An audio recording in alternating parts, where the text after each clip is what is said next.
Il est bon de s'intéresser à la chose politique. Nous y sommes pressés de toutes parts et plus que jamais aujourd'hui, où tout est prétexte à l'expression de l'idéologie égalitaire. Il est donc capital de savoir s'y opposer efficacement. Néanmoins, la simple condamnation verbale ne suffit pas à la rejeter dans le passé. Pour être bonne et féconde, la critique doit marquer le point d'où l'on part vers ce qu'il faut être.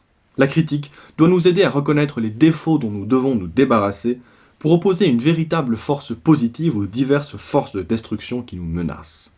Dans cette configuration qu'est la nôtre, les demi-mesures ne suffisent pas. Elles servent même bien plutôt de faire valoir à nos adversaires. C'est ce que nous verrons aujourd'hui avec Abel Bonnard et sa critique des modérés.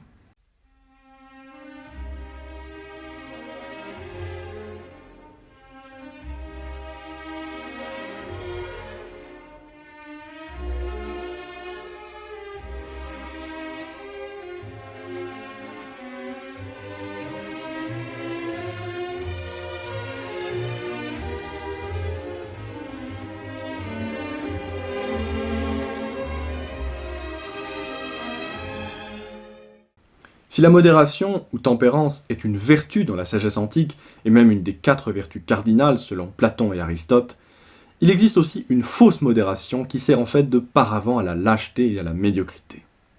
Si la modération des sages consiste en effet à choisir le juste milieu entre 2 excès, entre 2 vices, afin de toujours garder droit le cap vers l'excellence, la modération des pleutres, elle, sert bien souvent d'excuse à l'inaction. On a beau repousser par le cœur ou condamner par l'esprit le régime actuel, il n'en demeure pas moins fortement implanté dans notre nature. C'est pourquoi il est important à cet égard de se montrer radical, c'est-à-dire selon l'étymologie, d'aller à la racine des choses. Pour cette raison, il m'a semblé intéressant d'aborder aujourd'hui un très grand texte, bien que peu connu, à savoir Les Modérés d'Abel Bonnard, dans lequel l'auteur se livre à une critique intellectuelle et philosophique d'une grande finesse du pseudo-conservatisme de ceux qu'il nomme précisément les modérés. Mais avant, quelques mots sur l'auteur. Abel Bonnard est un écrivain et un poète français né en 1883 et mort en 1968. Si Abel Bonnard est aujourd'hui un personnage sulfureux pour ses engagements politiques, il convient d'abord d'insister sur le fait qu'il fut avant tout un artiste et un esthète.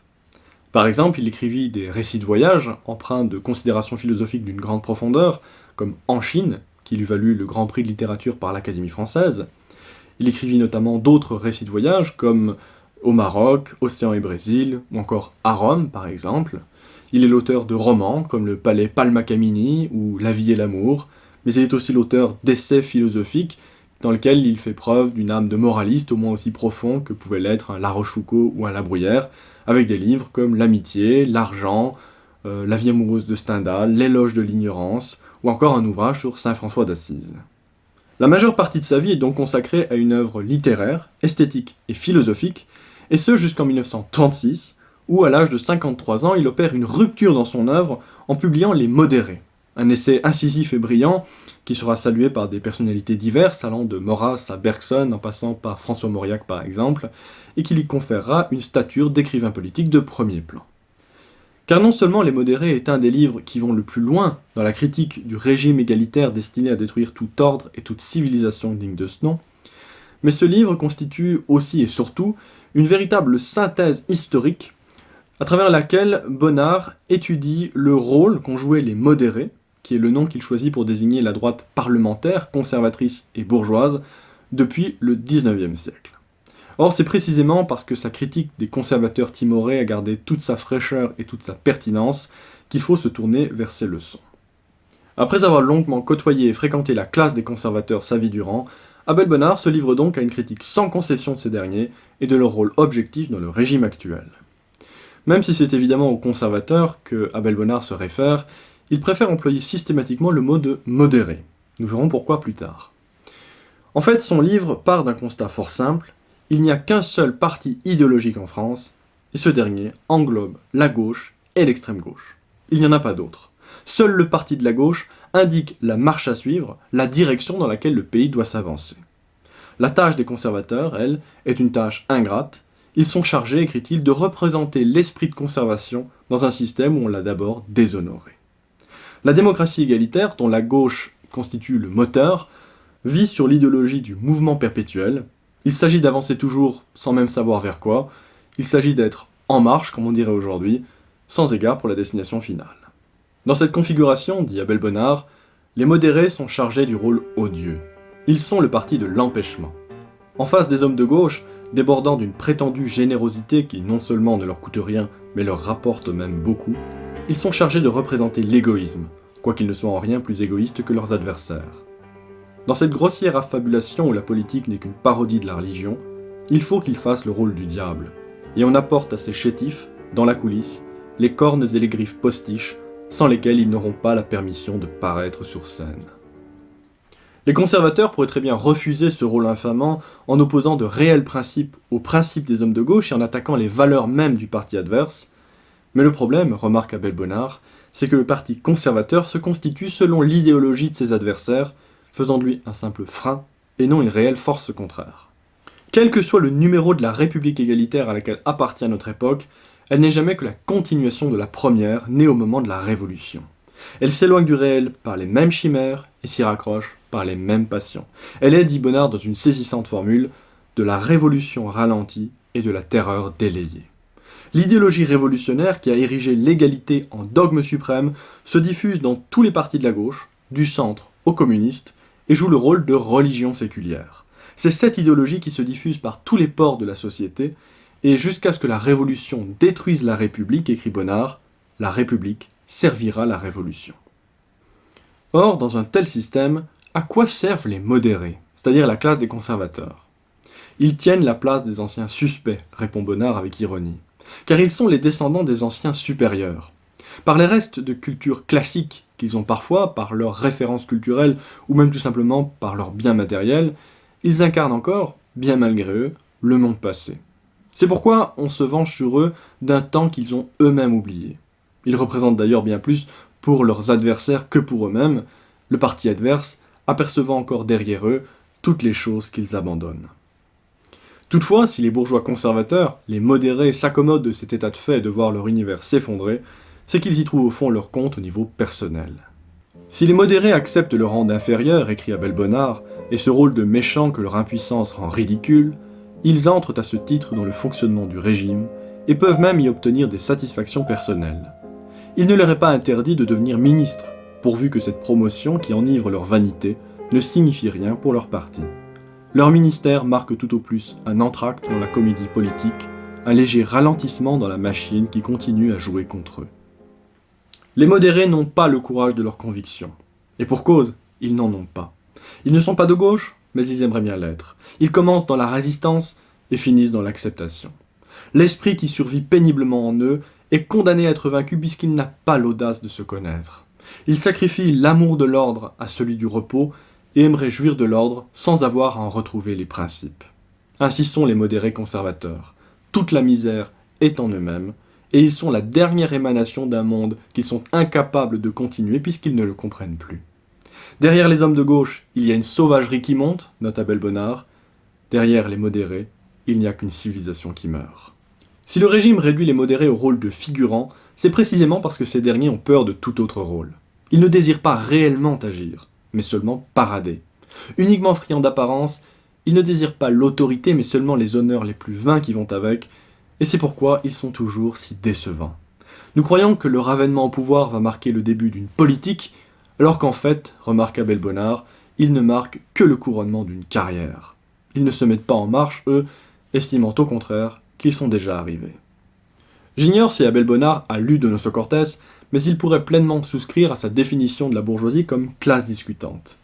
Les modérés croient en effet pouvoir tout résoudre au moyen de la discussion, du dialogue, des compromis. Le verbalisme pur est inscrit dans leur psychologie sociale.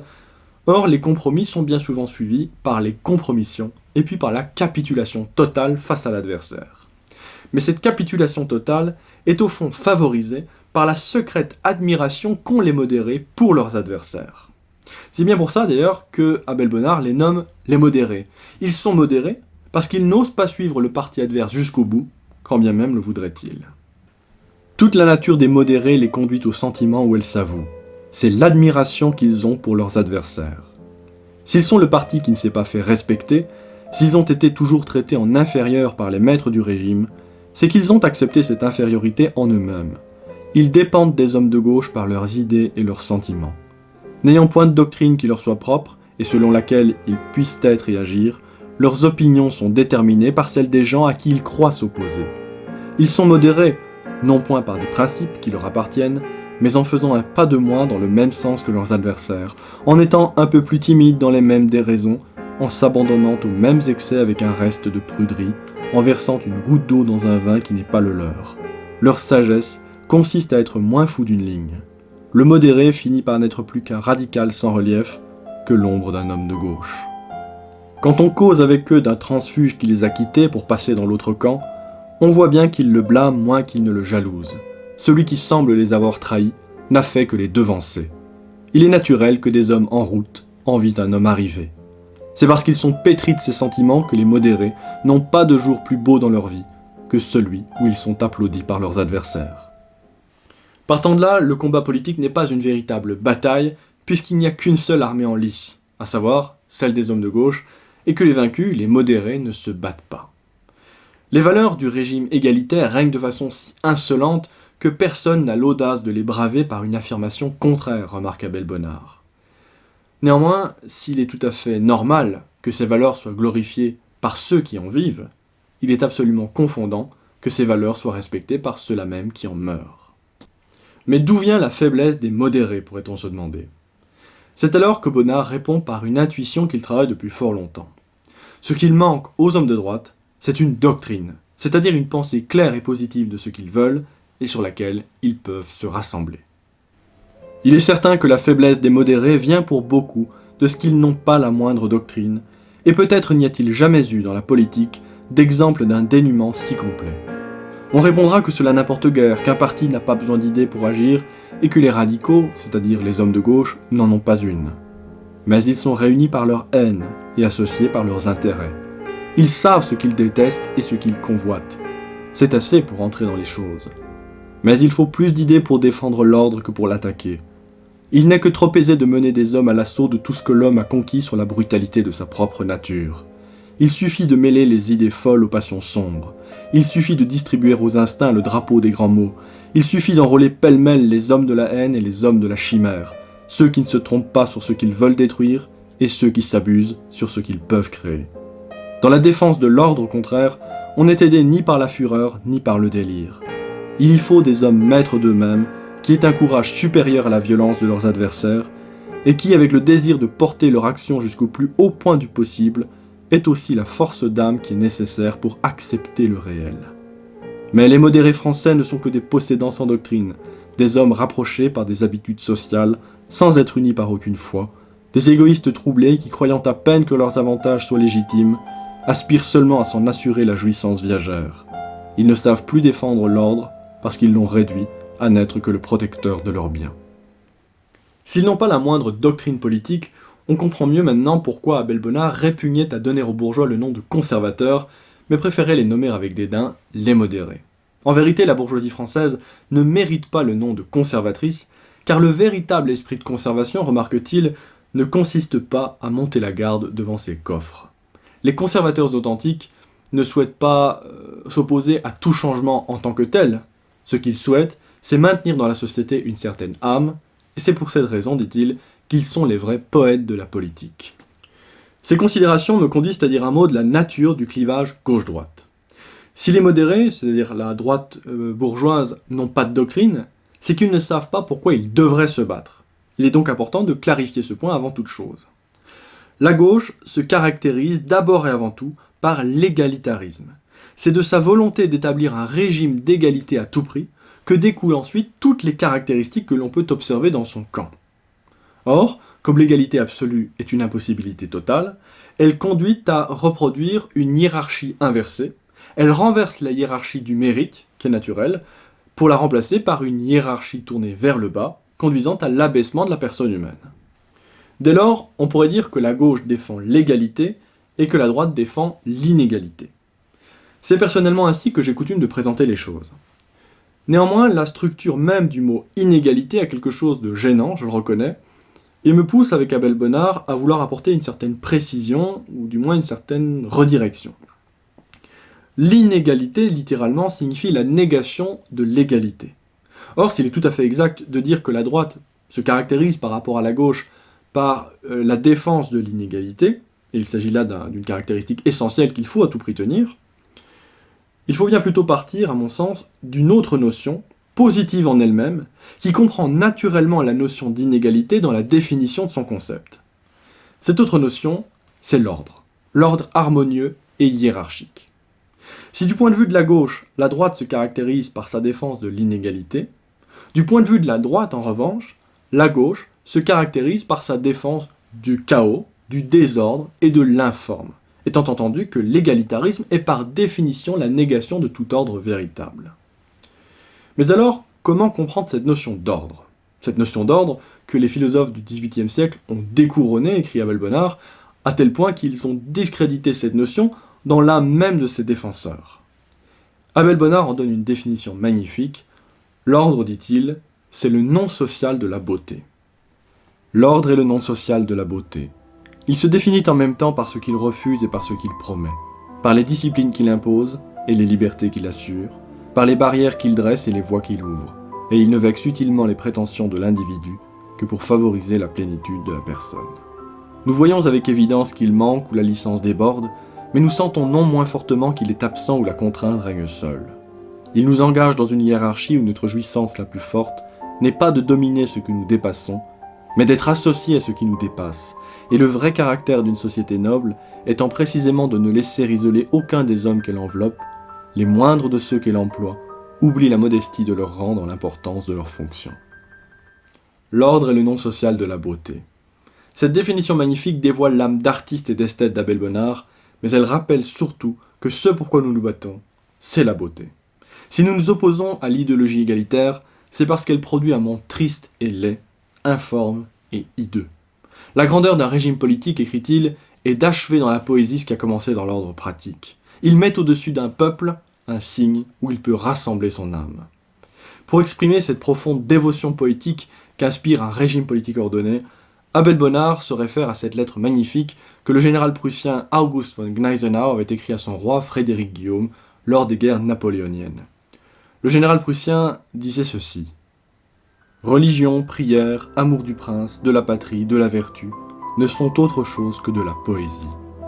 Il n'y a pas d'élévation du cœur sans disposition poétique. La sûreté des trônes est fondée sur la poésie. Combien d'entre nous qui regardent avec douleur chanceler le trône pourraient trouver une situation heureuse dans une retraite silencieuse ?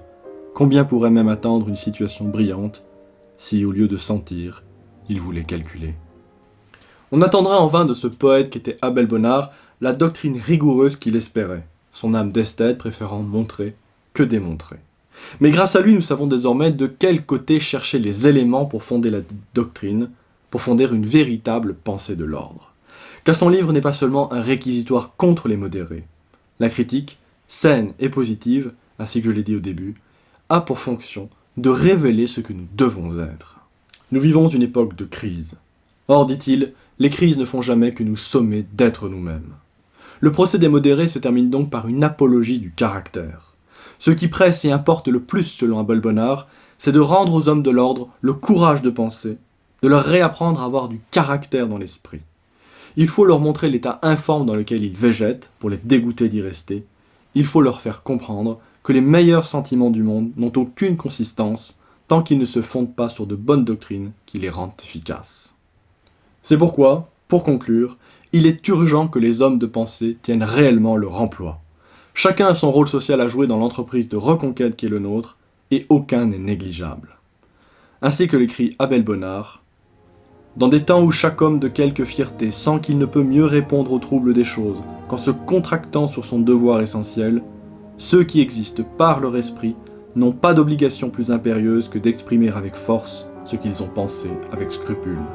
Une voix leur crie « Dis ce que tu crois ». Voilà, cette vidéo est terminée.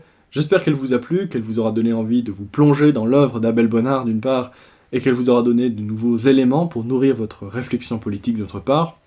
Si tel est le cas, mettez un pouce bleu en bas de cette vidéo, n'hésitez pas à vous abonner à ma chaîne YouTube pour ne pas manquer la suite, et à me dire en commentaire ce que vous en avez pensé, ça m'intéresse toujours beaucoup. Vous pouvez également me suivre sur les réseaux sociaux comme Twitter, Telegram et Instagram.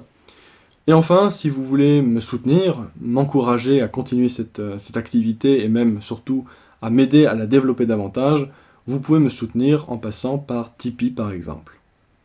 Et enfin, si vous voulez approfondir le contenu de cette vidéo, je ne pourrais que vous conseiller de lire directement le livre d'Abel Bonnard, Les Modérés, qui sont réellement un chef-d'œuvre politique certes, mais aussi et surtout un chef-d'œuvre littéraire. Abel Bonnard, sans exagération aucune, est très certainement une des plus grandes plumes de la langue française au XXe siècle. Abel Bonnard, d'une certaine façon, a retrouvé la force, la concision et la pureté du langage qui faisait le style du grand siècle, du XVIIe siècle, et c'est pourquoi on peut le comparer sans rougir à des moralistes comme La Rochefoucauld ou La Bruyère dans le style. Et d'ailleurs, si vous voulez découvrir son œuvre par un autre aspect, par un autre biais moins politique, des textes comme L'éloge de l'ignorance ou L'amitié me semblent de très bonnes entrées en la matière. Voilà, je vous remercie pour votre écoute, et je vous dis à très bientôt j'espère.